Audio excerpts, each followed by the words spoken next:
jamciyadda Nuurul Islaam iyo ururka samafalka ee Tawfiiq ee ka dhisan gudaha gobolka Nowdal waxa ay mar kale dadka ugu baaqeen inay ka qayb qaataan dhismaha kulliyadda barashada Qur'aanka Kariimka iyo cilmiga diinta Islaamka ee Imaam Shaadibi ee magaaladan Boorama. Kulliyadan waxa aasaasay Sheekh Xuseen Nuur Qalinle oo muddo 7 sano laga joogo ahayd mid qabya ah, waxayna labadan urur ugu kaceen sidii ay u dhameystiri lahaayeen kulliyadan Imaam Shaadibi ee uu aasaasay Sheekh Xuseen Nuur Qalinle oo dhawaan ku guuleystay jaa'isad layra Raabidatu Caalamul Islaam, taasi oo la siiyo macalinka ugu wanaagsan sanad walba dunida oo dhan ee dhanka barashada Qur'aanka Kariimka, waxaana lagu guddoonsiiyay magaalada Jiddah ee dalka Sacuudiga. qaar ka mid ah mas'uuliyiinta jamciyadda Nuurul Islaam iyo ururka samafalka ee Tawfiiq oo ay ka mid ahaayeen Marwo Basre Jirde Shiil iyo Jamaal Yuusuf Maxamed ayaa waxay ugu baaqeen ummadda Islaamka inay u kacaan sidii loo dhameystiri lahaa kulliyadan barashada Qur'aanka Kariimka ee uu aasaasay Sheekh Xuseen Nuur Qalinle, isla markaana muddo 7 sano ku siman qabya ah.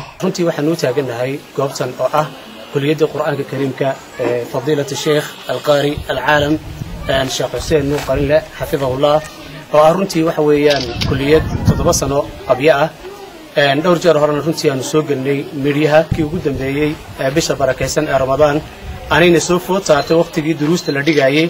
ayaana suurtagal ahayn qaarigii oo markaa wadanka dib ugu soo noqday kadib markii ku soo guuleystay biladii ugu qaalisan adduunka ee lagu bixiyo markaa Qur'aanka Kariimka ayna jirin markaa goob ku haboon oo ku bixiyo duruustii Qur'aanka iyo qiraa'aadkii oo ku dhigay in loo dhameystiro markaa xawayaan sheekhi kulliyadda Qur'aanka Kariimka Imaam Shaatibi. marka insha Allah taala waxaan mar walba ka codsanaa anigoo ka hadlay magaca jamciyadda Nuurul Islaam ay markaa garabkaygana taagan yihiin ururka samafalka Tawfiiq in la dhameystiro hadii Ilaahay qadaro kulliyadda Qur'aanka Kariimka ee Imaam Shaatibi. muddo 4 bilood ayaan imika ku dhex jirnay, waa markii saddexaad ee imika aan qabanayno shir jaraa'id oo leenahay kulliyadda sheekha lagu soo dhameeyo. labadii jeer hore ee aan qabanay lacagtana soo gaadhay haddaan sheegno runtii waa lacag aad u yar, laakiin waxaan leenahay ummadda soo bixisay ee Ilaahay dartii ula soo baxday maalinta aan joogno maanta ee Ramadaanka Ilaahay miisaanka xasanaadka ha ugu daro. lacagtana soo gaadhay oo horeysa waxaan na siiyay shaqaalaha Dahabshiil, waxayna siiyeen $300. waxa ku xigtay shaqaalaha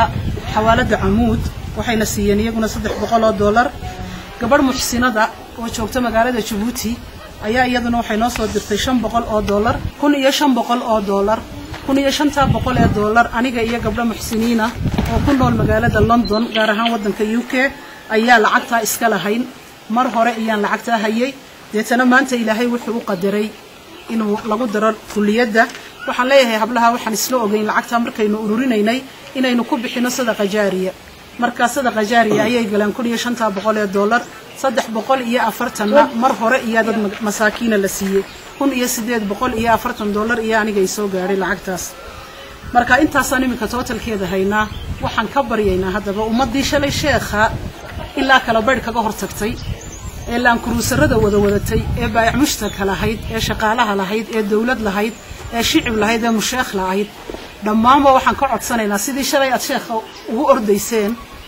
ee aad uga hortagteen kala baydh inaad kulliyadana in 7 cisho ama 20 cisho hadaynu lacagta dhigno way ku dhismaysaaye aad ku soo dhameysaan oo sheekhu insha Allahu Rahmaan su'aal dabadiiba kulliyadda fariistay aan Ilaahay ka rajaynaynaa. Cabdi Fataax Axmed, Xogta Media, magaalada Boorama.